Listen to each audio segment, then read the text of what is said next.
Today we're going to be talking about living in the city or in town here in Houston. Specifically, we're going to be talking about what the inner loop is and the pros and cons of living in the city. My name is Katie Day and our team helps move people in and around the greater Houston area.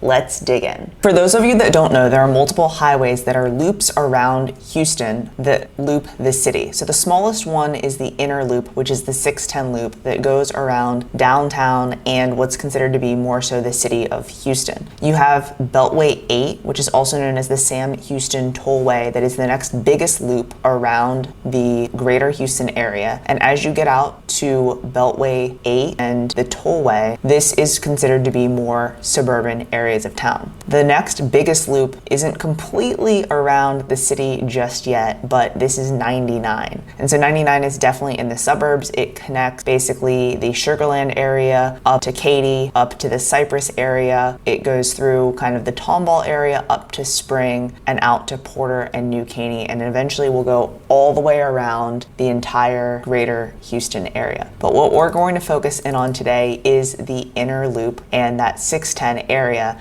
and the different neighborhoods in the inner loop. All right, so first I'm going to talk about some pros of living inside the loop here in Houston. The first is the proximity to downtown. Living inside the loop puts you close to all of the action in downtown Houston, and depending on where you live, you'll generally have all of your amenities close by. So you're not going to have to go very far for like your doctors, the dentist, grocery, and your general day-to-day errands. There's also a lot to do as far as restaurants, bars, and entertainment. Number two is the things to do. So since you are close to everything, you have a lot as far as amenities. The museum district has 18 different museums within walking distance of each other, and that's inside the loop. Outside of that, there are some cool places as far as parks like Herman Park and the zoo. You also have Memorial Park and the running trails and golfing there, plus the Arboretum. You have Eleanor Tinsley, the running trail and dog park at Buffalo Bayou with views of downtown, the Heights running trail, or the hike and bike trail is what many call it, Lorraine Cherry Natural Preserve off of 11th Street, and many other smaller parks as well. If you're into sports, you have NRG Stadium where the Texans play,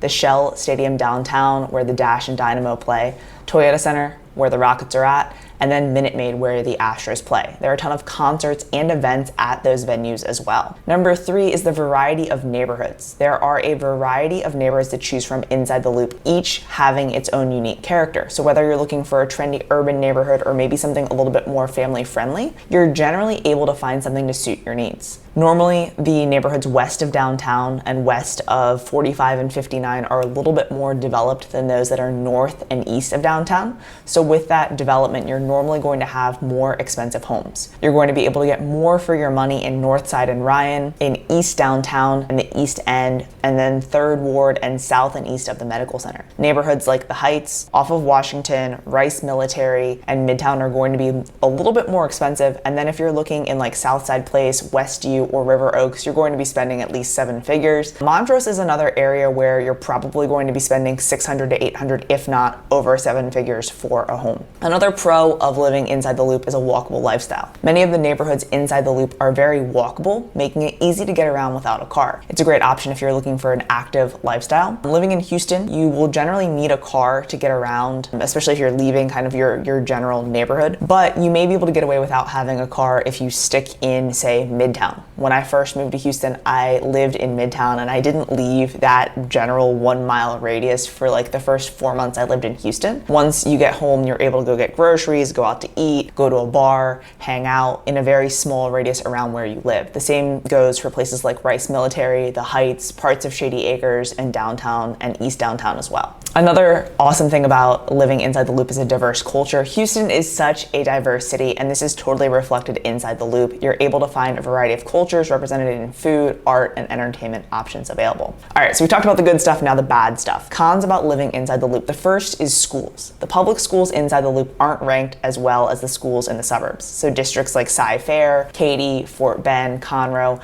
they have way better rankings than Houston ISD. There are some top 100 schools ranked by US News and World Report inside the loop, and you can be districted into those based on where you live, but for some of them you have to pass competitive admissions process or get into them through the magnet programs offered to HISD students. Another one would be cost. Living inside the loop is generally going to be more expensive than the suburbs of Houston. Since land is harder to come by, the homes are also normally smaller inside the loop than they are in the suburbs. They're also going to normally have no or small yards and potentially be like 2, 3, or 4 stories high. And so this is true for housing, that it costs more for housing inside the loop, but it can also apply to things like transportation, dining out, stuff like that. Another con is the traffic. Traffic can be a major problem inside the loop, especially during rush hour. If you have a long commute, you may want to consider living in that part of the city. So like if you're going to the energy corridor or something like that, you might want to move there instead of living downtown or inside the loop. You also have a lot of highways converging in and around downtown. So the areas by like 45, 59, and 288 back up, as well as